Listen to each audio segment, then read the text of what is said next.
اعوذ باللہ من الشیطان الرجیم بسم اللہ الرحمن الرحیم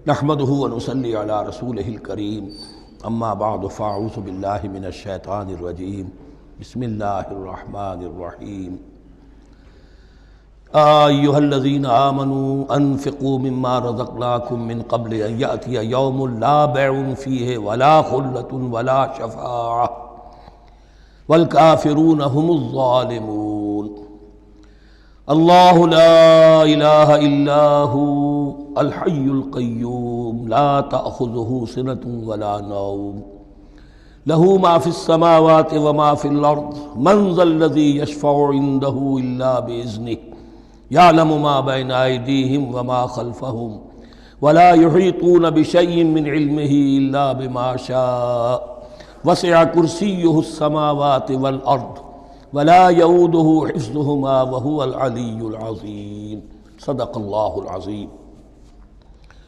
رب اشرح لي صدري ويسر لي امري واحلل عقدة من لساني يفقهوا قولي۔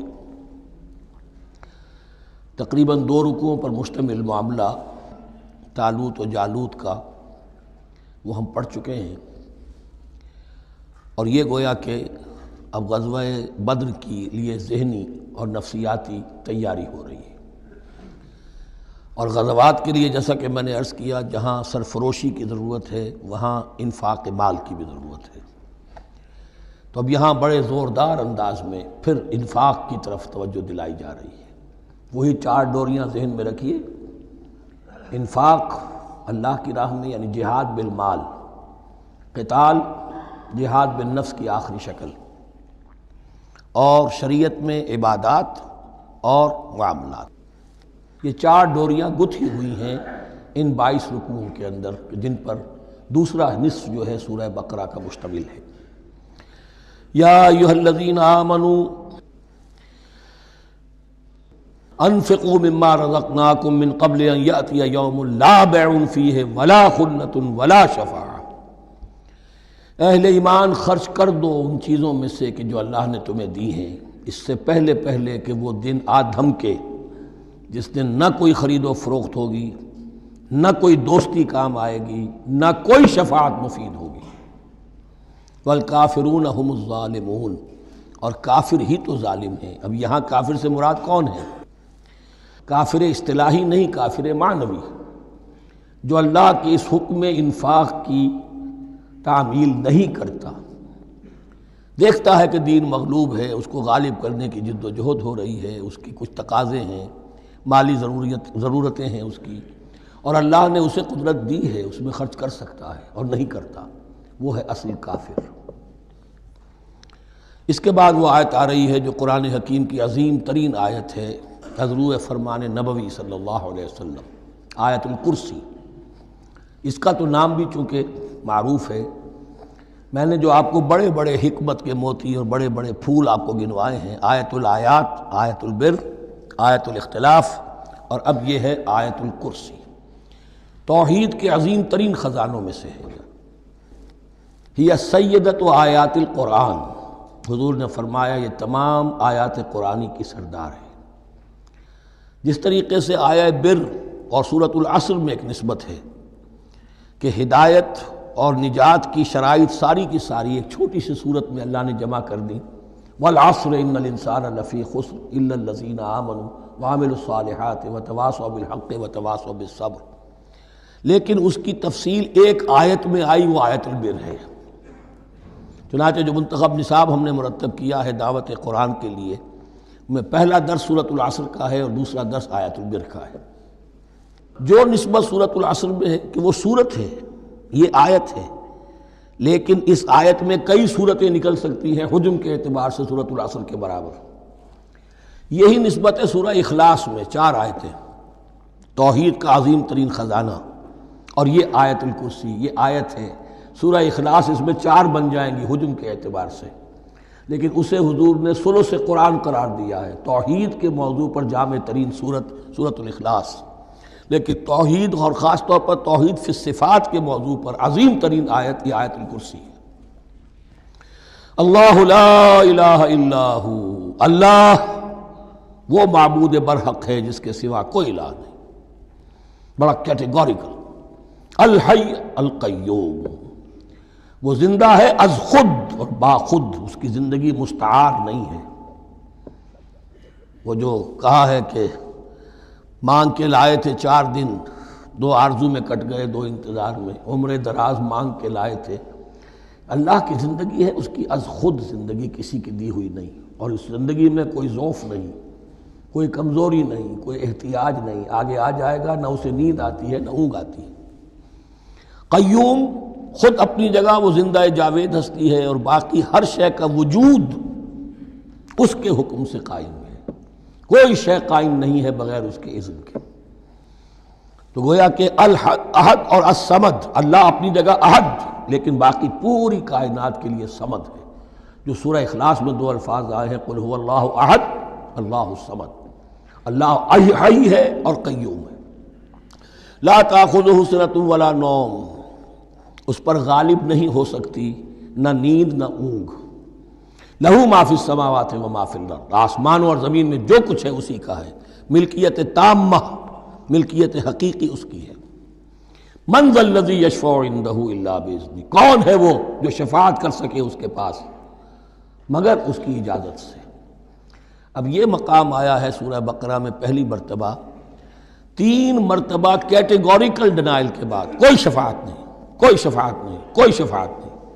یہاں بھی جو انداز ہے بہت ہی جلالی انداز ہے. من ذا الذی، کس کی یہ حیثیت ہے، کس کا یہ مقام ہے، کس کو یہ زور حاصل ہے کہ وہ اپنے اختیار کے بل پر، کہ اپنی حیثیت کی بنیاد پر شفاعت کر سکے. ہاں، جس کے لیے اللہ اجازت دے دے. استثناء کے ساتھ شفاعت کا یہاں پر پہلی مرتبہ آیا. ورنہ سورہ بقرہ کے 6 رکوع کی دوسری آیت، وَاتَّقُوا يَوْمًا لَا تَجْزِي نَفْسٌ عَن نَفْسٍ شَيْئًا وَلَا يُقْبَلُ مِنْهَا شَفَاعَةٌ وَلَا يُؤْخَذُ مِنْهَا عَدْلٌ وَلَا هُمْ يُنصَرُونَ. 15ویں رکوع کی دوسری آیت، وَاتَّقُوا يَوْمًا لَا تَجْزِي نَفْسٌ عَن نَفْسٍ شَيْئًا وَلَا يُقْبَلُ مِنْهَا عَدْلٌ وَلَا تَنفَعُهَا شَفَاعَةٌ وَلَا هُمْ يُنصَرُونَ. اور اب اس سے پہلے کی آیت میں آ چکا ہے وَلَا شَفَاعَةٌ، کوئی شفاعت مفید نہیں ہوگی. لیکن یہ کہ اس میں ایک استثناء ہے. اب یہ ذرا باریک مسئلہ ہے کہ شفاعت حقہ کیا ہے، شفاعت باطلہ کیا ہے. تو دورہ ترجمہ قرآن میں اتنی تفاصیل کے ساتھ بحث نہیں کی جا سکتی، وہ ایک علیحدہ موضوع ہے. حال ہی میں نے اس پر اپنے درس ریکارڈ کرا دیے ہیں. یعلم ما بین ایدیہم وما خلفہم، وہ جانتا ہے جو کچھ ان کے سامنے اور جو اس کو پیچھے ہے. عام طور پر دنیا میں ہم سفارش کرتے ہیں تو کہتے ہیں کہ بھئی میں جانتا ہوں اس شخص کو بہتر. اصل میں جیسا کچھ یہ نظر آتا ہے ویسا نہیں ہے، یا جیسا کچھ فیکٹس آن دی فائل آ گئے ہیں وہ بڑے ہی ڈیسیونگ ہیں. اصل حقائق کچھ اور ہیں اس کیس کے، وہ میں آپ کو بتاتا ہوں. یہ بات اللہ کے سامنے کون کہہ سکتا ہے، جبکہ اللہ تو جانتا ہے جو کچھ ان کے سامنے اور جو کچھ ان کے پیچھے ہے. اور ان کا حال یہ وَلَا يُحِيطُونَ بِشَيْءٍ مِّنْ عِلْمِهِ إِلَّا بِمَا شَاءَ، اور وہ احاطہ کر ہی نہیں سکتے اللہ کے علم سے کسی شے کا سوائے اس کے جو اللہ چاہے. باقی ہر ایک کے پاس علم جو ہے اللہ کا عطائی علم ہے، دیا ہوا علم ہے، محدود علم ہے. بڑے سے بڑا رسول ہو، بڑے سے بڑا ولی ہو، بڑے سے بڑا فرشتہ ہو. لا علم لنا الا ما علمتنا، ہم پڑھائیں 4 رکوع میں. تو کون کہہ سکتا ہے من ذا الذی یشفع عندہ الا باذنہ یعلم ما بین ایدیہم وما خلفہم ولا یحیطون بشیء من علمہ الا بما شاء وسع کرسیہ السماوات والارض. اس کی کرسی تمام آسمانوں اور زمین کو محیط ہے. اب کرسی کے 2 مفہوم یہاں ہو سکتے ہیں. ایک تو یہ کہ اس سے جو معنی مراد ہے یعنی اس کا اقتدار، اس کی قدرت، اس کا جبر، اس کا اختیار، یہ اتھارٹی پوری کائنات کو. ایک یہ بھی ہو سکتا ہے کہ اللہ تعالیٰ کے لیے ہم نہیں جان سکتے، یہ آیات متشابہات میں سے ہیں کہ کوئی شے بھی ہو واقعتاً جس کو ہم اسے کرسی کہہ سکیں. عرش، کرسی، ان سب کے بارے میں یہ دونوں باتیں ذہن میں رکھیے. یہ بھی ہو سکتا ہے کہ ان کی کوئی مجسم حقیقت ہو جو ہمارے ذہن سے ہمارے تخیل سے ماورا ہے، اور یہ بھی ہو سکتا ہے اس سے استعارہ مراد ہو۔ اس کا اقتدار و اختیار آسمانوں اور زمین پر چھایا ہوا ہے۔ ولا یؤودہ حفظہما، اور اسے تکان طاری نہیں ہوتی، اس پر گراں نہیں گزرتا ان دونوں کا تھامنا، ان دونوں کی حفاظت، آسمانوں کی اور زمین کی۔ وہو العلی العظیم، اور وہ العلی ہے، بلند و بالا، اور عظیم ہے، بڑی عظمت والا۔ یہ آیت الکرسی سیدۃ آیات القرآن، تمام آیات قرآنی کی سردار، اور توحید الہی کا ایک بہت بڑا خزانہ۔ لا اکراہ فی الدین، دین میں کوئی جبر نہیں ہے، یعنی یہ کہ کسی بھی شخص کو نہ کبھی جبراً مسلمان بنایا جائے گا، نہ کبھی بنایا گیا۔ استثناءات ہو سکتے ہیں، کسی کا ذاتی کوئی عمل ہو، فعل ہو، کسی نے کیا ہو۔ اسلام میں کسی فرد کو جبراً مسلمان بنانا حرام ہے، لیکن اس آیت کا یہ مطلب نکال دینا کہ نظام باطل کو بھی ختم کرنا جو ہے، اس میں کوئی طاقت استعمال نہیں ہو سکتی، یہ حماقت ہے پرلے درجے کی۔ نظام باطل نظام ظلم ہے، ایکسپلائٹ کر رہا ہے لوگوں کو، اللہ اور بندوں کے درمیان حجاب بن گیا ہے، پردہ بن گیا ہے۔ نظام کو طاقت کے ساتھ ختم کرنا فرض ہے مسلمان کا۔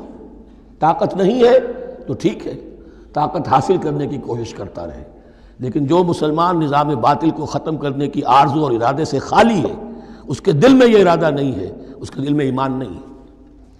طاقت اور جبر نظام کو ختم کرنے پر صرف کیا جائے گا، کسی فرد کو مجبوراً مسلمان نہیں بنایا جائے گا۔ یہ ہے اصل میں اس آیت کا مفہوم۔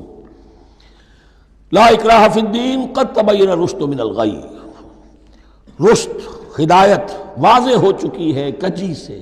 جتنی کجیاں ہیں، جتنے غلط راستے ہیں، جتنی شیطانی پگڈنڈیاں ہیں، ان سے جو صراط المستقیم ہے اس کو بالکل مبرہن کر دیا گیا ہے۔ فمن یکفر بالطاغوت، تو جو کوئی بھی طاغوت کا انکار کرے گا، دیکھیے اللہ پر ایمان لانے سے پہلے طاغوت کا انکار ضروری ہے۔ جیسے لا الہ الا اللہ، تو طاغوت، اور طاغوت کون ہے؟ طغا سے سرکش، جس نے اپنی حاکمیت کا اعلان کیا وہ طاغوت، جس نے غیر اللہ کی حاکمیت کو تسلیم کیا وہ طاغوت، اس کے تحت بننے والے سارے انسٹیٹیوشنز طاغوت، جو بھی ادارے ہوں، چاہے کتنے ہی خوشنما ادارے ہوں۔ ہے عدلیہ، لیکن وہ عدلیہ اللہ کے قانون کے مطابق فیصلے نہیں کر رہی، کچھ اور لوگوں کے بنائے ہوئے قانون کے مطابق فیصلے کر رہی، وہ طاغوت ہے۔ جو بھی اللہ کے حدود بندگی سے تجاوز کرتا ہے وہ طاغوت ہے۔ طغیانی کسے کہتے ہیں؟ پانی دریا کی حدوں میں بہہ رہا ہے، لیکن جب وہ اپنی حدوں سے نکلا طغیانی پہ ہے۔ دریا کو اپنی موج کی طغیانیوں سے کام، کشتی کسی کی پار ہو یا درمیان رہے، اسے اس کی کیا فکر ہے؟ تو طغا اور بغا، یہ دونوں بڑے قریب کے الفاظ ہیں، بغاوت اور طغیانی۔ فمن یکفر بالطاغوت، طاغوت کا انکار، جو کوئی کفر کرے طاغوت کے ساتھ، وَيُؤْمِن بِاللَّهِ، اور پھر اللہ پر ایمان لائے۔ طاغوت سے بھی دوستی، اللہ پر بھی ایمان، اللہ کے دشمنوں سے بھی یارانہ، اور اللہ کے ساتھ بھی وفاداری کا دعویٰ، یہ چیز نہیں چل سکتی، یہی منافقت ہے۔ یکسو ہو جاؤ، حنیفاً مسلماً، فقد استمسک بالعروۃ الوثقی، جس شخص نے یہ کام کر لیا، طاغوت کی نفی اور اللہ پر ایمان، اس نے تو مضبوط کنڈا تھام لیا۔ تو سمجھئے کہ اگر کوئی شخص کسی جہاز، سمندری جہاز میں عرشے پر سے گر جائے، تیرنا بھی نہ آتا ہو، کسی طرح ہاتھ پاؤں مار کر وہ کسی کنڈے کے اوپر اگر ہاتھ اس کا پڑ گیا، تو اب وہ سمجھتا ہے کہ اس کو میں نہیں چھوڑوں گا، میری جان اسی سے وابستہ ہے، زندگی اسی سے ہے۔ تو وثقہ، وہ کنڈا اگر کمزور ہے تو پھر گیا، وہ اس کے وزن سے کنڈا ہی نکل گیا، لیکن وہ کنڈا کہ جو مضبوط ہے، فقد استمسک بالعروۃ الوثقی، اس نے تو بڑے مضبوط کنڈے پر ہاتھ ڈال دیا ہے، یعنی طاغوت کا انکار اور اللہ پر ایمان، اس نے تھام لیا ہے بہت مضبوط کنڈا۔ اسی لیے ایک حدیث میں آتا ہے اوثق العرا کلمۃ التقوی، یہ جو عروہ کی جمع ہے عرا، اور وثقہ اوثق جو ہے اس کا مذکر ہوگا۔ تمام کنڈوں میں سب سے بڑا مضبوط کنڈا جو ہے وہ تقوی کا کنڈا ہے، اس کو تھامو مضبوطی کے ساتھ۔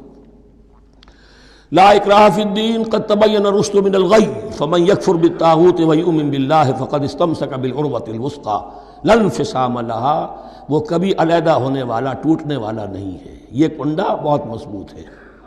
واللہ سمیع علیم، اللہ سب کچھ سننے والا، جاننے والا ہے۔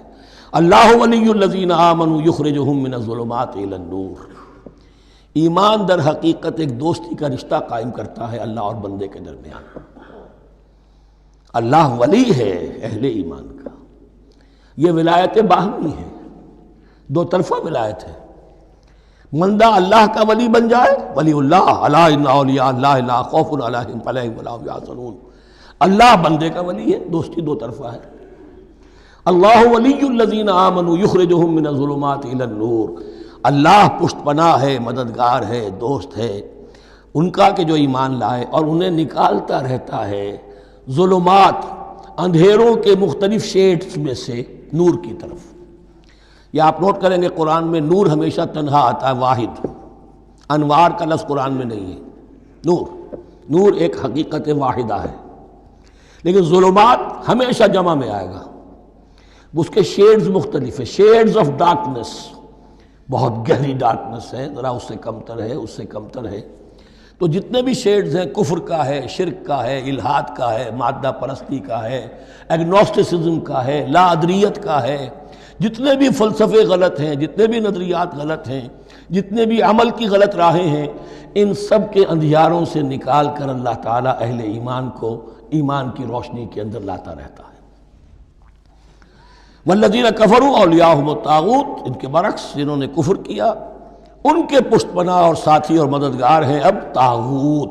یخرجونہم من النور الی الظلمات، اور وہ ان کو نکالتے رہتے ہیں تدریجاً، اور نور کا کہ تھوڑی بہت رمق ملا بھی تھا انہیں نور کا تو اس سے ان سے محروم کر کے ظلمات، یخرجونہم من النور الی الظلمات، نور سے ظلمات کی طرف نکالتے رہتے ہیں۔ اولئک اصحاب النار هم فیہا خالدون، وہ ہیں آگ والے، اس میں ہمیشہ ہمیش رہیں گے۔ اللہم اجعلنا من عبادک المؤمنین، اللہم اخرجنا من الظلمات الی النور، آمین یا رب العالمین۔ اب اس کے بعد یہ بڑی عظیم آیت جو آئی ہے توحید کی، اور اس کے بعد یہ دو، یہ بھی اپنی جگہ بڑی عظیم آیات ہیں حکمت اور فلسفہ دین کے اعتبار سے۔ اس کے بعد کچھ واقعات دیے جا رہے ہیں، حضرت ابراہیم علیہ السلام کی زندگی کا ایک واقعہ اور حضرت عزیر علیہ السلام کی زندگی کا واقعہ۔ الم تر الی الذی حاج ابراہیم فی ربہ ان آتاہ اللہ الملک، کیا تم نے دیکھا اس شخص کو جس نے کہ محاجہ کیا تھا، مناظرہ کیا تھا، حجت بازی کی تھی ابراہیم سے، اس وجہ سے کہ اللہ نے اسے بادشاہی دی ہوئی تھی، نمرود۔ یہ ذہن میں رکھیے کہ نمرود اصل میں لقب تھا، کسی کا نام نہیں تھا، جیسے فرعون مصر کے بادشاہوں کا لقب ہے، فرعونہ۔ نماردہ جو ہے یہ عراق کے بادشاہ تھے، بیبیلونیا۔ تو حضرت ابراہیم کی پیدائش بھی شہر ار میں ہوئی تھی کہ جو بیبیلونیا کا ایک شہر تھا عراق کا، اور وہاں بادشاہت تھی نمرود کی۔ جیسے فرعون نے مصر میں دعویٰ کیا تھا اپنی بادشاہی کا اور اپنی خدائی کا، اور یہ ہے سیاسی بادشاہی، یہ نہیں کہ ہم نے دنیا پیدا کی ہے، مطلب یہ کہ اختیار مطلق ہمارے ہاتھ میں ہے، ہم جس چیز کو چاہیں غلط قرار دے دیں، جس چیز کو چاہے صحیح قرار دے دیں۔ یہی ہے اصل میں خدائی اختیار ہاتھ میں لے لیا۔ اللہ کا حق ہے تحلیل و تحریم، کسی شے کو حلال کرنا، کسی کو حرام قرار دینا، اختیار واحد اللہ کے ہاتھ میں ہے۔ جس شخص نے بھی اپنے ذمے لے لیا، قانون سازی کا اختیار لے لیا اللہ کے قانون سے آزاد ہو کر، وہی طاغوت ہے، وہی شیطان ہے، وہی نمرود ہے، وہی فرعون ہے۔ تو اس نے، وہ نمرود نے کہا، محاجہ کیا، اس قال ابراہیم ربی الذی یحیی و یمیت، میرا رب تو وہ ہے جو زندہ کرتا ہے اور مارتا ہے۔ قال انا احیی و امیت، انہوں نے کہا میں بھی کر سکتا ہوں۔ اس نے جیل سے 2 قیدی منگوائے، دونوں کنڈیمڈ تھے، اور ایک کی گردن وہیں اڑائی اور ایک کو کہا جاؤ معاف، دیکھو میں نے جس کو چاہا زندہ رکھا اور جس کو چاہا مار دیا۔ حضرت ابراہیم نے دیکھا کہ یہ کٹ حجتی پر اترا ہوا ہے، تو الاجوبۃ المسکتہ، جواب ایسا دیا جانا چاہیے کہ جو اس کو چپ کر دے۔ قال ابراہیم فإن اللہ یاتی بالشمس من المشرق فأت بها من المغرب، حضرت ابراہیم نے فرمایا اللہ تو سورج کو نکالتا ہے مشرق سے، اگر تو خدائی کا مدعی ہے تو نکال کے دکھا اسے مغرب سے، فَبُہِتَ الَّذِي كَفَرَ، تو مبہوت ہو کر رہ گیا وہ کافر، اب اس کے پاس کوئی جواب نہیں تھا۔ وَاللَّهُ لَا يَهْدِي الْقَوْمَ الظَّالِمِينَ، اور اللہ ظالموں کو ہدایت نہیں دیا کرتا۔ ہدایت تو نہیں ہوئی، چپ ہو گیا، لیکن چپ کیا ہوا؟ اس کے بعد تو فیصلہ ہوا کہ انہیں آگ میں جھونک دیا جائے۔ أَوْ كَالَّذِي مَرَّ عَلَىٰ قَرْيَةٍ وَهِيَ خَاوِيَةٌ عَلَىٰ عُرُوشِهَا، یا پھر اس شخص کے واقعے کو ذرا یاد کرو، کیا تم نے نہیں دیکھا کہ جس کا گزر ہوا ایک بستی پر اور وہ اوندھی پڑی ہوئی تھی اپنی چھتوں پر؟ اگرچہ مختلف تفاسیر میں مختلف آپ کو شاید اس کی تعبیرات ملے، یہ اصل میں ہوا ہے کہ جب نمرود، جس کا نام تھا بخت نصر، نیبوکیڈنیزر، اس نے 586 قبل مسیح میں، حضرت مسیح سے 586 قبل، اس نے حملہ کیا فلسطین پر۔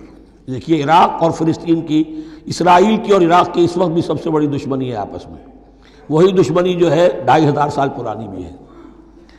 اس نے وہ نمرود بابل، نیبوکیڈنیزر جس کا نام تھا، اس نے حملہ کیا، 12 لاکھ کی آبادی تھی، 6 لاکھ کو قتل کیا اور 6 لاکھ کو بھیڑوں بکریوں کی طرح ہانکتا ہوا قیدی بنا کر لے گیا۔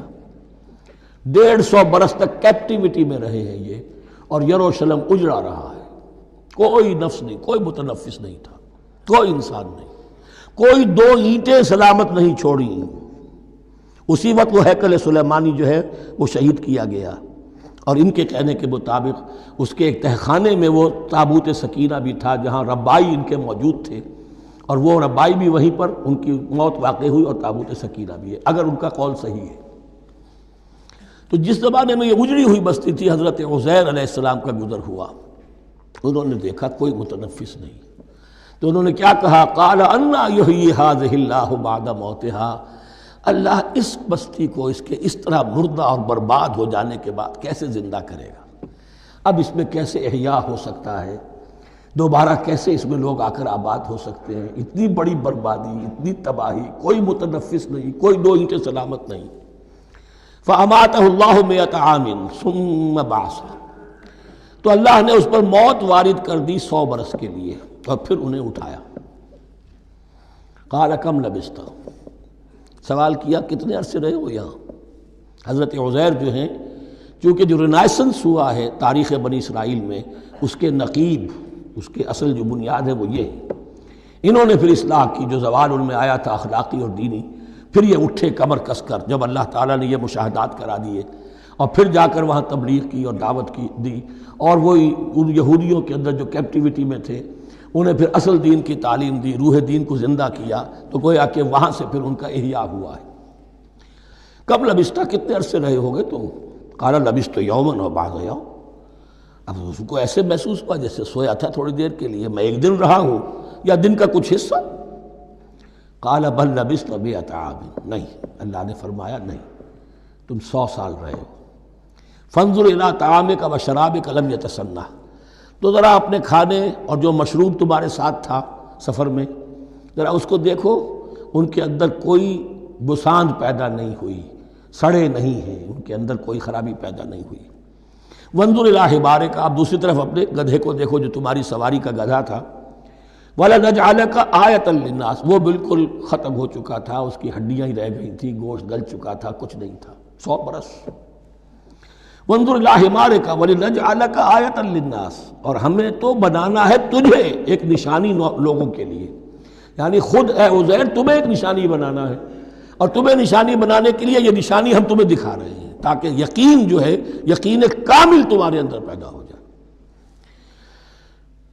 وانظر الی حمارک ولنجعلک آیۃ للناس وانظر الی العظام، اب دیکھو ان ہڈیوں کو، کیف ننشزھا، کیسے ہم انہیں اٹھاتے ہیں، ابھارتے ہیں، وہ ہڈیاں خود ابری اور جڑ کر کھڑی ہو گئی۔ ثم نکسوھا لحما، پھر دیکھو تمہاری نگاہوں کے سامنے اس کو گوشت پہناتے ہیں۔ فلما تبین لہ، جب یہ سب اس کے سامنے واضح ہو گئی بات، مشاہدہ بھی کر لیا، قال اعلم ان اللہ علی کل شیء قدیر، ان کا میں نے پوری طرح جان لیا، مجھے پورا یقین قابل حاصل ہو گیا کہ اللہ ہر شے پر قادر ہے، یعنی وہ اس اجڑی ہوئی بستی کو بھی دوبارہ آباد کر سکتا ہے۔ جو میں نے سمجھا تھا کہ اب یہ کیسے آباد ہوگی، یہ بات نہیں ہے، یہ آبادی اللہ تعالیٰ کے اختیار میں۔ چنانچہ اس کے بعد ہوا اس لیے کہ اس کے بعد واقعہ تو یہ ہوا کہ جو ایران کا بادشاہ تھا کیخورس یا سائرس ذو، جن کو کہ قرآن مجید ذوالقرنین کہتا ہے، جن کا تذکرہ سورہ کہف میں آئے گا. پھر آپ کو معلوم ہے کہ یہ پیلسٹائن، ادھر عراق کے بعد ایران، دشمنیاں تو تھیں. کیخورس نے حملہ کیا بابل پر، عراق پر، اور دشمن کا دشمن دوست ہوتا ہے، تو یہودیوں کو اجازت دے دی، کیپٹیوٹی سے اجازت دے دی، جاؤ تم واپس جاؤ، اپنا شہر دوبارہ بناؤ. چنانچہ وہ گئے اور پھر انہوں نے جا کر وہاں پر 136 سالوں میں ان کی دوبارہ جو ہے یہ بستی بسی، اور پھر یروشلم کو انہوں نے آباد کیا، اور پھر انہوں نے وہاں ہیکل سلیمانی دوبارہ بنایا، جس کو وہ سیکنڈ ٹیمپل کہتے ہیں. وہ سن 70 عیسوی میں ٹائٹس رومن جنرل کے ہاتھوں تباہ ہوا تھا، جو اب تک تباہ ہوا پڑا ہے. 1927 برس سے ان کا کعبہ زمیں بوس ہے، یہ نوٹ کر لیجئے اس بات کو. اسی لیے آگ لگی ہوئی ہے آج دنیا بھر کے یہودیوں کے دلوں میں. اب تو ہماری حکومت ہے وہاں پر، ہم اپنا یہ جو بھی کچھ یہاں پر اس احاطے میں بنا دیا گیا ہے سب کو ختم کریں گے اور اپنا ہیکل سلیمانی بنائیں گے. اس کے برو پرنٹس بن چکے ہیں، نقشے بن چکے ہیں، ہر چیز تیار ہے. بس کسی دن کوئی ایک دھماکہ ہوگا، کوئی بم جو ہے کہیں پر پلانٹ کیا جائے گا، خبر آ جائے گی کہ کسی فینیٹک نے کہیں وہاں پر جا کر رکھ دیا. جیسے ایک فینیٹک گیا تھا مسجد الخلیل میں اور 70 مسلمانوں کو شہید کر کے خود بھی اس نے خودکشی کر لی تھی، اور ڈاکٹر تھا، امریکن ڈاکٹر گولڈسٹین. اسی طریقے کا کوئی فینیٹک جائے گا اور وہ اس کو گرا دے گا، پھر کہیں گے جب یہ گر ہی گیا ہے، جیسے مسجد ایودھیا کا معاملہ ہے، اب گر گئی ہے تو بھائی ہمیں رام مندر بنانے دو، کاہے کو تم اب یہ مسجد کاہے کو بناتے ہو. وہ ہوگا، اور یہ میں سمجھتا ہوں کہ چند ہفتوں کی، یہ چند مہینوں کی بات ہے، یہ ہونے والا ہے فوراً. بہرحال یہ تو ہو گیا حضرت عزیر کا قصہ. اب اسی طرح کا ایک معاملہ حضرت ابراہیم کا مشاہدہ ہے. وَإِذْ قَالَ إِبْرَاهِيمُ رَبِّ أَرِنِي كَيْفَ تُحْيِي الْمَوْتَى، اور یاد کرو جب کہ ابراہیم نے بھی کہا تھا پروردگار ذرا مجھے دکھا دے، مشاہدہ کرا دے تو مردوں کو کیسے زندہ کرے گا. قَالَ أَوَلَمْ تُؤْمِنْ، اللہ تعالیٰ کا سوال جو ہے بہت تیکھا ہے، تو کیا تم ایمان نہیں رکھتے؟ قَالَ بَلَىٰ، ایمان تو میرا ہے، میں مانتا ہوں ایمان ہے، وَلَٰكِن لِيَطْمَئِنَّ قَلْبِي، پورا دل کا اطمینان چاہتا ہوں، پورا یقین ہو جائے. اور یہ انبیاء کا معاملہ ہے، سب کا ہے. انبیاء کو چونکہ ایمان اور یقین کا ایک ایسی فرنس بنانا ہوتا ہے کہ جن سے ایمان و یقین دوسروں میں سرایت کرے، تو ان کے ایمان و یقین کے لیے انہیں مشاہدات ایسے کرا دیے جاتے ہیں کہ پھر ان کے لیے وہ ایمان صرف ایمان بالغیب نہیں رہتا، بلکہ وہ ایمان بالشہود بھی ہو جاتا ہے. کذالک نری ابراہیم ملکوت السماوات والارض، اسی طرح ہم نے دکھائے ابراہیم کو آسمان اور زمین کے ملکوت، جو بھی ہماری حکومت ہے، جو وہ مخفی حکومت ہے، جو کاسمک ایک اسٹیٹ ہے، اس کی گورنمنٹ ہے، اس کے تمام اہلکار ہیں، فرشتے ہیں، ہم نے مشاہدہ کرایا ابراہیم کو. حضور کو اسی لیے شب معراج میں لے جایا گیا کہ ہر شے کو اپنی آنکھوں سے دیکھ لیں، تو وہ یقین کامل پھر ہو جاتا ہے کہ جس میں کسی درجے میں بھی پھر تو یہ ہے کہ وہ خود ایک بھٹی بن جاتے ہیں ایمان اور یقین کی. قال بلا ولکن لیطمئن قلبی قال فخذ اربعۃ من الطیر فصرهن الیک، تو فرمایا اچھا ٹھیک ہے 4 پرندے لے لو، انہیں اپنے ساتھ ملا لو، ہلا لو کہ وہ تمہارے ساتھ تمہاری آواز سن کر آ جایا کریں. ثم اجعل علی کل جبل منہن جزءا، پھر ان کے ٹکڑے کرو اور ہر پہاڑ پر ایک ایک ٹکڑا رکھ دو. تو جو تفسیر میں آتی ہیں یہ کہ ان میں سب کا سر علیحدہ کیے، ٹانگیں علیحدہ کی، پر علیحدہ کیے، دھڑ علیحدہ کیے، ایک پہاڑ پر چاروں سر رکھ دیے، ایک پہاڑ پر چاروں کے دھڑ رکھ دیے، ایک پہاڑ پر چاروں کے، اس طریقے سے مختلف اجزاء میں تقسیم کر دیا. قال فخذ اربعۃ من الطیر فصرهن الیک ثم اجعل علی کل جبل منہن جزءا، پھر ہر پہاڑ پر ان میں سے ایک ایک حصہ رکھ دو. ثم ادعوہن، پھر ان کو ذرا پکارو، وہی سیٹی بجاؤ جو تم بجاتے تھے ان کو بلانے کے لیے. یاتین ثم ادعوہن یاتینک سعیا، وہ دوڑتے ہوئے آ جائیں گے. وَاعْلَمْ أَنَّ اللَّهَ عَزِيزٌ حَكِيمٌ، اور جان لو اس بات کو یقین کے ساتھ کہ اللہ تعالیٰ زبردست ہے، کمال حکمت والا. اب 2 رکوع آ رہے ہیں انفاق فی سبیل اللہ پر، اور یہ قرآن مجید کا ذروہ سنام ہے انفاق کے موضوع پر. لیکن ان کو پڑھنے سے پہلے نوٹ کر لیجئے کہ اللہ کی رضا جوئی کے لیے اپنا مال خرچ کرنا جو ہے، اس کے لیے دین میں کئی اصطلاحات ہیں۔ کھانا کھلانا، یطعمون الطعام علی حبہ مسکینا ویتیما واسیرا، آت المال علی حبہ ذوی القربى والیتامى، ایتاء مال، اعطاء، پھر اس سے آگے آتا ہے صدقہ، زکوٰۃ، انفاق، قرض حسنہ۔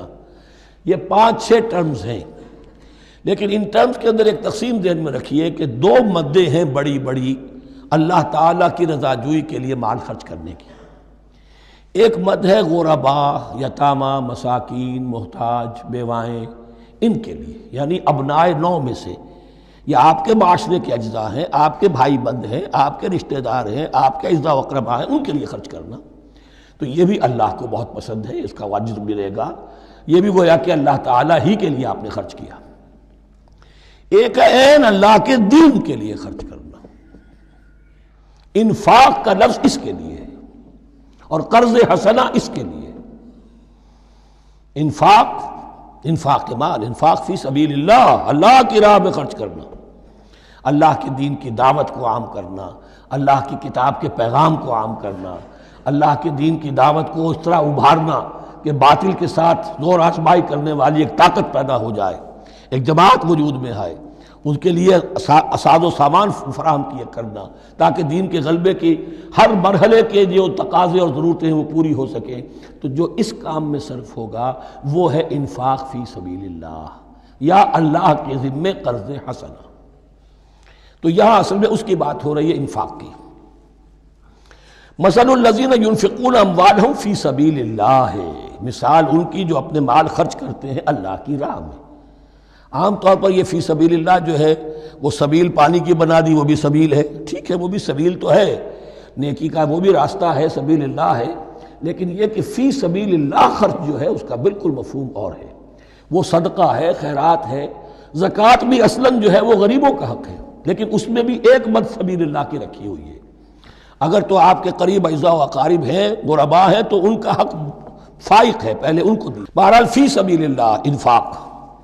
مثل الذین ینفقون اموالہم فی سبیل اللہ کمثل حبۃ انبتت 7 سنابل فی کل سنبلۃ 100 حبہ، مثال ان کی جو اللہ کی راہ میں خرچ کرتے ہیں اللہ کے دین کے لیے، ایسے ہے جیسے ایک دانہ کہ اس سے 7 سنبلیں پیدا ہوئیں، 7 خوشیں، 7 بالیاں، یہ 7 سٹے۔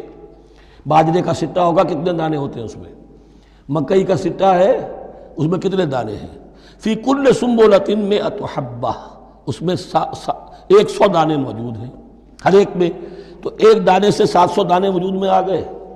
اسی طریقے سے اللہ تعالیٰ جو بھی اس کے دین کے لیے مال خرچ کرے گا اس کے مال میں اضافہ کرے گا، اللہ تعالیٰ ان کو جزا دے گا اور اس کو بڑھاتا رہے گا اپنے ہم۔ واللہ یضاعف لمن یشاء، اور یہ تو تمہیں تمثیلاً بتایا ہے، اللہ اس سے بھی دگنا کرے گا جس کو چاہے گا، صرف 700 گنا نہیں، اور جتنا چاہے گا بڑھائے گا۔ واللہ واسع علیم، اللہ کے خزانوں میں کوئی کمی نہیں ہے، بڑی وسعت والا ہے اللہ، بہت سمائی والا ہے، اور وہ سب کچھ جاننے والا ہے۔ الذین ینفقون اموالہم فی سبیل اللہ، پھر جو لوگ کہ اپنا مال خرچ کرتے ہیں اللہ کی راہ میں، ثم لا یتبعون ما انفقوا منا ولا اذى، پھر جو کچھ وہ خرچ کرتے ہیں اس کے بعد نہ تو تکلیف پہنچاتے ہیں نہ احسان جتاتے ہیں۔ دیکھیے جی، میں نے اس وقت اتنا چندہ دیا تھا، معلوم ہوا کہ میرا حق جو ہے وہ زیادہ ہے، پھر میری بات مانی جانی چاہیے۔ ہم چندے زیادہ دیتے ہیں تو رات میں بات بھی تو ہماری چلنی چاہیے۔ یا اگر کسی جو کارکن کو دیا ہے جو اللہ کے دین کے لیے کام کر رہا ہے، یہ بھی ان 2 رکوعوں کے آخر میں بات واضح ہو جائے گی۔ کوئی شخص ہے اللہ کے دین کے کام میں لگا ہوا، آپ اس کو ساتھ تعاون کر رہے ہیں تاکہ وہ اپنی معاش کے اوپر اپنا وقت نہ لگائے، اپنا پورا وقت جو ہے وہ دین کی خدمت میں لگائے۔ لیکن اب اگر کہیں آپ نے اس کو جتا بھی دیا، اس پر احسان بھی رکھ دیا، کوئی تکلیف دے کلمہ کہہ دیا، تو جو آپ کا اجر و ثواب تھا وہ 0 ہو جائے گا۔ الذین ینفقون اموالہم فی سبیل اللہ ثم لا یتبعون ما انفقوا منا ولا اذى، جو انفاق کرتے ہیں اس کے بعد اس کے پیچھے نہ تو جتلاتے ہیں نہ کوئی اور تکلیف پہنچاتے ہیں۔ لہم اجرہم عند ربہم ولا خوف علیہم ولا ہم یحزنون، ان کا اجر ان کے رب کے پاس محفوظ ہے اور ان کے لیے مغفرت ہے۔ ولا خوف علیہم ولا ہم یحزنون، ان کے اوپر نہ کوئی خوف ہوگا اور نہ کوئی ان کو حزن سے دوچار ہوں گے۔ قول معروف، بھلی بات کہنا، ومغفرہ اور درگزر کرنا، خیر بہتر ہے من صدقۃ اس خیرات سے یتبعھا اذی جس کے بعد کہ اذیت پہنچائی جائے۔ کوئی آپ سے فرض کیجئے کوئی ضرورت کے لیے آئی گیا ہے، کسی نے ہاتھ پھیلا دیا ہے، تو آپ اگر آپ نہیں کر سکتے مدد، قول معروف نرمی کے ساتھ جواب دے دیجئے، معذرت کر لیجئے۔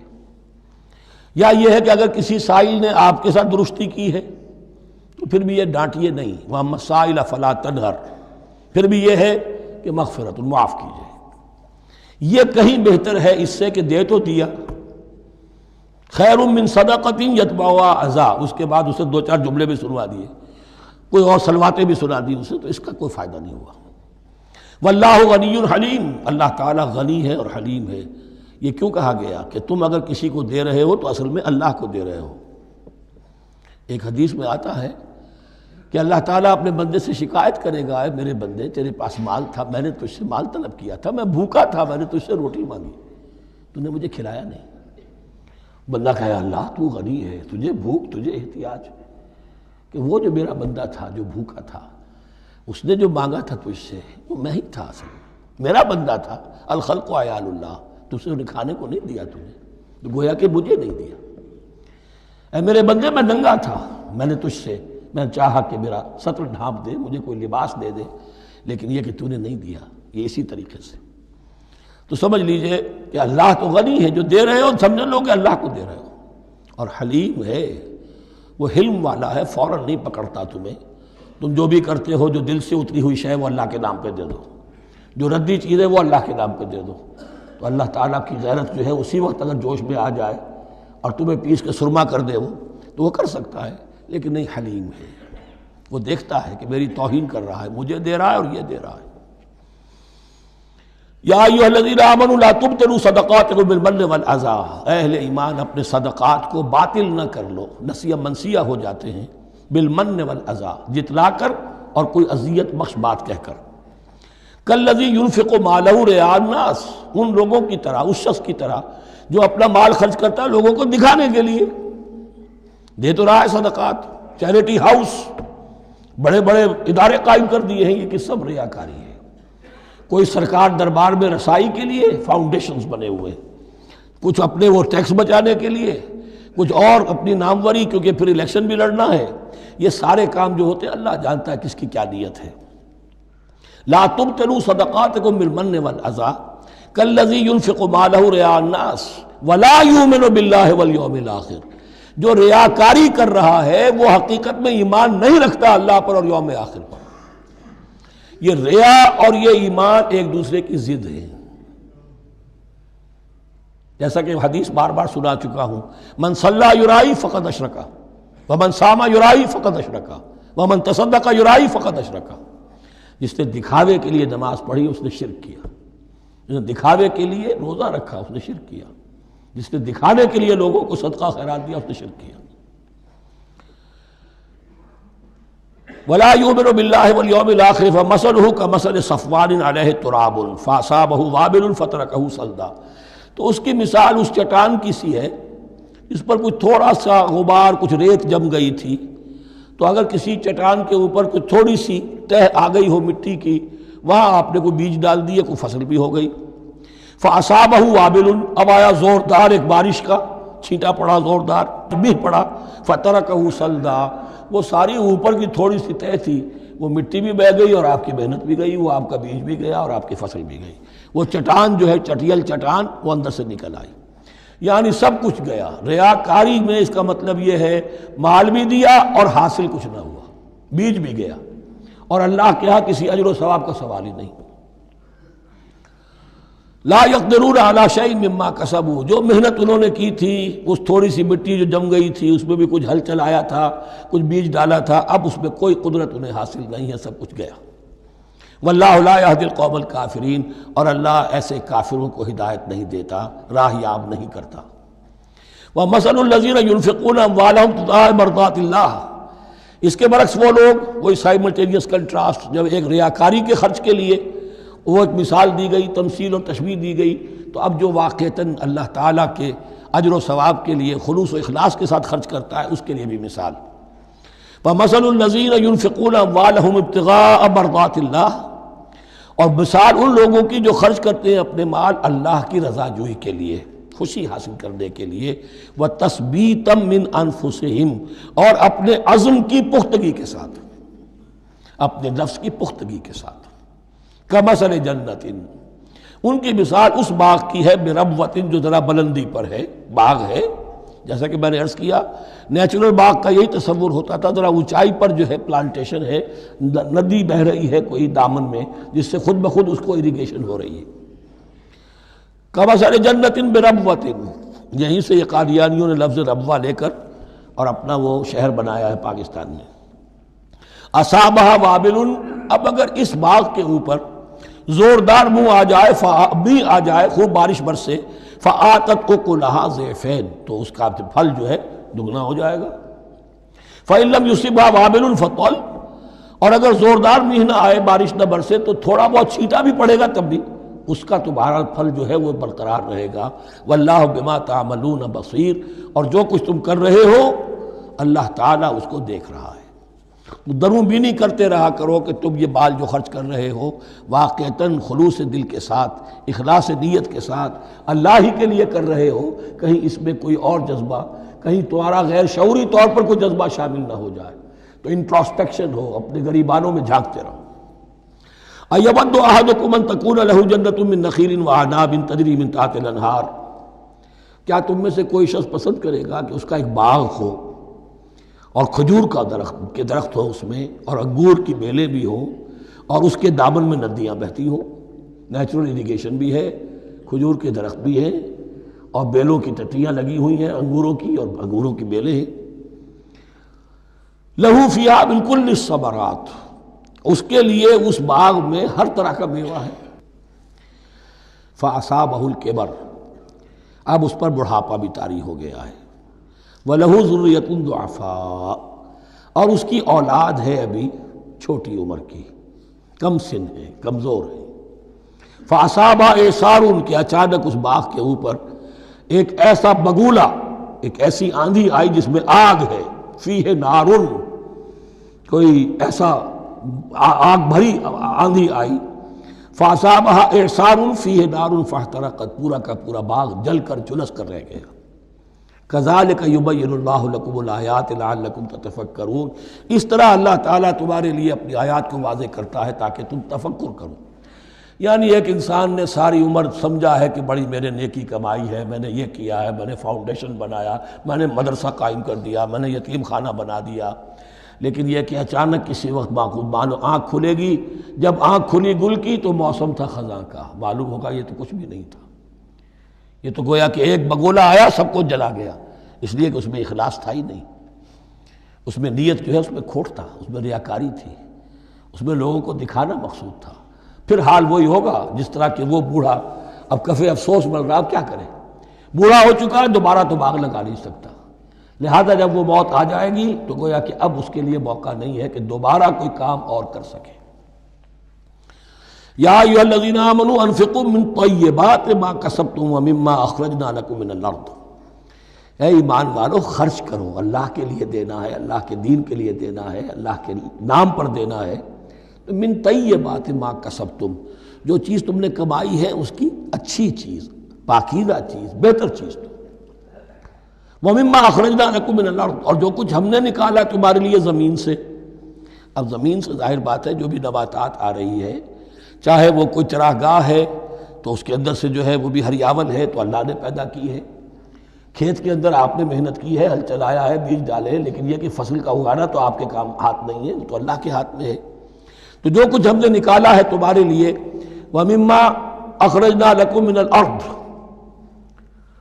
وَلَا تَيَمَّمُوا الْخَبِيثَ مِنْهُ، اور اس میں سے ردی مال کا ارادہ نہ کرو، تنفقون، کہ اسے خرچ کر دو، زکوٰۃ دینی ہے، عشر دینا ہے، تو جو ردی چیزیں ہیں، اب بھیڑوں بکریوں کا غلہ ہے، ان میں سے اتنی بکریاں نکالنی ہیں، اتنی بھیڑیں ہیں، تو اب جو ذرا کمزور ہیں، لاغر ہیں، بیمار ہیں، نقص والی ہیں، گنتی پوری کرنی ہے نا۔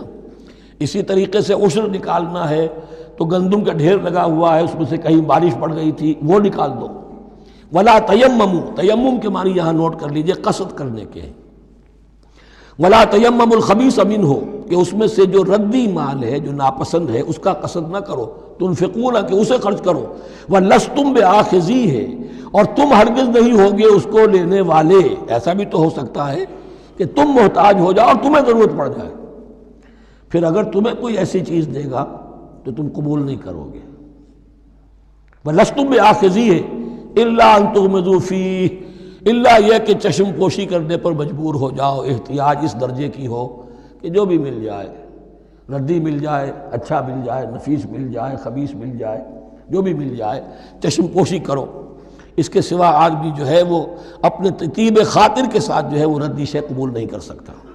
وَاعْلَمُوا أَنَّ اللَّهَ غَنِيٌّ حَمِيدٌ، پھر دیکھیے غنی کا لفظ، جو کچھ دے رہے ہو یہ نہ سمجھو کہ اسے دے رہے ہو، محتاج کو دے رہے ہو، ضرورت مند کو دے رہے ہو، بلکہ یوں سمجھو کہ اللہ کو دے رہے ہو۔ وَاعْلَمُوا أَنَّ اللَّهَ غَنِيٌّ حَمِيدٌ، جان لو کہ اللہ تعالیٰ غنی ہے اور حمید ہے۔ حمید یعنی اپنی ذات میں خود محمود۔ ایک کسی شے کی اچھائی یا حسن یا کمال ایسا ہوتا ہے جسے ظاہر کیا جائے، دیکھو بھائی اس میں یہ خوبصورتی ہے، اور ایک وہ خوبصورتی ہوتی ہے جو از خود ظاہر ہے۔ حاجت مشاطہ نیست صورت دل آرام را، تو اللہ تعالیٰ اتنا ستودہ صفات ہے، اتنا محمود ہے اپنی ذات میں کہ وہ خود بخود محمود ہے، اسے کسی حمد کی حاجت نہیں ہے، از خود محمود ہے۔ الشیطان یعدکم الفقر ویامرکم بالفحشاء، دیکھو شیطان تمہیں ڈراتا ہے اور تمہیں اندیشہ دلاتا ہے فقر کا، مت خرچ کرو، رکھو، کیا پتہ کیا کل کون سا وقت تم پر آ جائے۔ ویامرکم بالفحشاء، اور تمہیں حکم دیتا ہے بے حیائی کے کاموں کا۔ واللہ یعدکم مغفرۃ منہ وفضلا، اور اللہ وعدہ کر رہا ہے تم سے اپنی طرف سے مغفرت کا اور فضل کا۔ اب دیکھ لو، رخ روشن کے آگے شمع رکھ کر وہ یہ کہتے ہیں ادھر جاتا ہے دیکھیں یا ادھر پروانہ جاتا ہے۔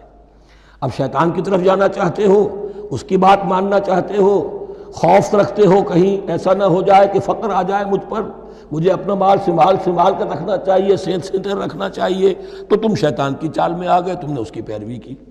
اور اگر تم نے اپنا اللہ کی راہ میں خرچ کر دیا، اللہ پر اعتماد کرتے ہوئے، وہ میری ساری حاجتیں پوری کرے گا، آج کر رہا ہے کل کرے گا انشاءاللہ۔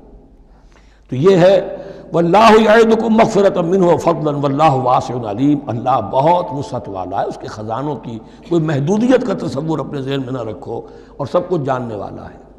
یؤتی الحکمۃ من یشاء، لیکن یہ باتیں حکمت کی ایک ہے ظاہر، ایک ہے باطن۔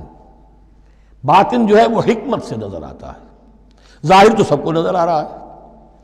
کسی شے کی حقیقت کیا ہے؟ اہل نظر ذوق نظر خوب ہے، لیکن جو شے کی حقیقت کو نہ دیکھے وہ نظر کیا؟ وہ حقیقت جس پر عیاں ہو جاتی وہ ہے حکیم۔ اور حکمت اصل میں نام ہے انسان کے عقل اور شعور کی پختگی کا۔ جب محکم ہو گئی عقل، اس کا شعور پختہ ہو گیا، استحکام اسی سے بنا ہے حکمت۔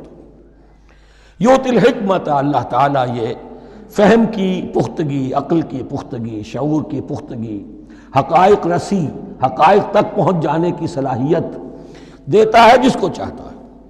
وَمَن یُؤْتَ الْحِکْمَةَ فَقَدْ أُوتِیَ خَیْرًا کَثِیرًا، اور جسے حکمت دے دی گئی اسے تو خیر کثیر عطا ہو گیا، اس سے بڑا تو خیر کوئی اور ہے ہی نہیں۔ وَمَا يَذَّکَّرُ إِلَّا أُولُو الْأَلْبَابِ، اور نہیں نصیحت حاصل کر سکتے مگر وہی لوگ جو ہوش مند ہیں، جو اولو الالباب ہیں، عقل مند ہیں۔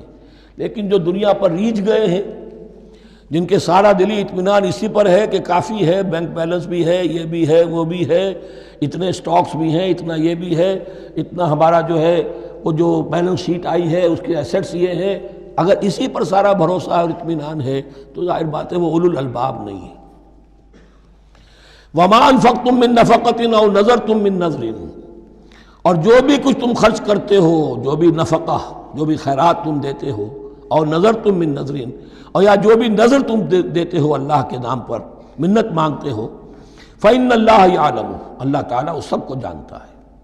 وما للظالمین من انصار، اور یقیناً ظالموں کے لیے کوئی مددگار نہیں ہوں گے۔ ان تبدوا الصدقات فنعما ہی، صدقات کو تو اگر تم کھل کر اعلانیہ دو تب بھی ٹھیک ہے، اور خاص طور پر زکوٰۃ کا تو معاملہ اعلانیہ ہے ہی ہے۔ ان تبدوا الصدقات، ظاہر کرو، برملا اعلانیہ دو تو بھی ٹھیک ہے، کم سے کم فقراء کا حق تو پہنچ گیا، کسی کی ضرورت تو پوری ہو گئی۔ وَإِن تُخْفُوهَا، لیکن اگر تم انہیں چھپاؤ، اب یہ ہوگا صدقات نافلہ کے لیے۔ ایک جو صدقات جو ہیں کہ جو لازماً دینے ہیں واجبہ، ان کو تو ان کے لیے اخفاء نہیں ہے، یہ دین کی حکمت کو ذہن میں رکھیے، فرض عبادات اعلانیہ ادا کی جائیں گی۔ یہ وسوسہ بھی شیطان بہت سے لوگوں کے دلوں میں ڈال دیتا ہے کہ کیا 5 وقت جا کے مسجد میں نماز پڑھنی ہے، لوگوں پر اپنے تقویٰ کا روب گانٹھنا چاہتے ہو، گھر میں پڑھ لیا کرو۔